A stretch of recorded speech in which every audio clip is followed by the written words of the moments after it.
સતગુરુ ભગવાન કી જય, સનાતન ધર્મની જય। સાસા સદગુરુનો મહિમા બહુ અપરંપાર છે। સદગુરુ પોતાના શિષ્યને માત્ર અક્ષર જ્ઞાન આપનારા શિક્ષક નથી, પરંતુ શિષ્યના અજ્ઞાનરૂપી અંધકારને દૂર કરી તેને પરમાત્મા સાથે જો મિલાપ કરાવનારા સાસા સદગુરુ છે। આધ્યાત્મિક માર્ગદર્શક છે। શાસ્ત્રો અને સંતોના મતે સાસા સદગુરુના લક્ષણ કેવા હોય છે? તો સાસા સદગુરુ ક્યારેય ધન દોલત પદ કે પ્રતિષ્ઠાના ભૂખ્યા નથી હોતા। તેઓ સંસારની મોહ માયાથી મુક્ત હોય છે અને તેમનું જીવન એકદમ સરળ અને પવિત્ર હોય છે। સદગુરુનો માત્ર ઉપદેશ શિષ્યનું કલ્યાણ કરવાનો હોય છે। જેમણે પોતે સત્યને જાણી લીધું એ જ સાચા સદગુરુ છે। જેમનામાં પૂર્ણ આત્મજ્ઞાન પ્રગટ થયું છે તે જ સાચા સદગુરુ બની શકે છે।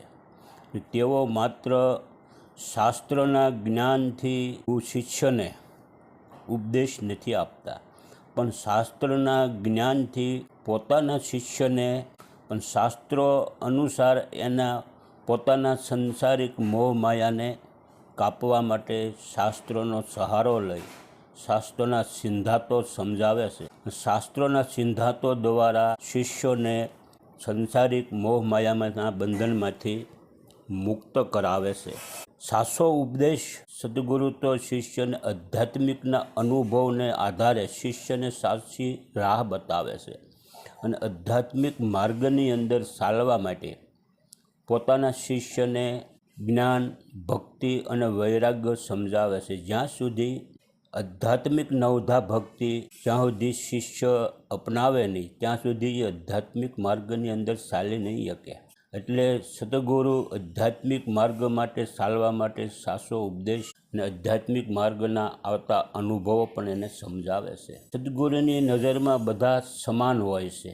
તેઓ અમીર ગરીબ, જ્ઞાતિ જાતિ કે ઊંચ નીચના ભેદભાવ રાખતા નથી। તેમની કરુણા અને કૃપા દરેક જીવ ઉપર એક સરખી વરસે છે। એ જ સદગુરુ બનવાને યોગ છે। જેમના મનમાં કામ, ક્રોધ, લોભ, મોહ અને અહંકાર જેવા વિકારો નષ્ટ થઈ ગયા હોય અને જેઓ સદાય શાંત અને આનંદિત અવસ્થામાં રહેતા હોય તે જ સાચા સદગુરુ છે। સાચા ગુરુ એ નથી જે શિષ્યને માત્ર ચમત્કારો બતાવે કે તેની વાહ વાહ કરે। સાચા સદગુરુ તો એ છે જે શિષ્યના દોષોને દૂર કરે, તેના અહંકારને ઓગાળી નાખે અને તેને નમ્ર બનાવે છે। સતગુરુ ભગવાન કી જય, સનાતન ધર્મની જય।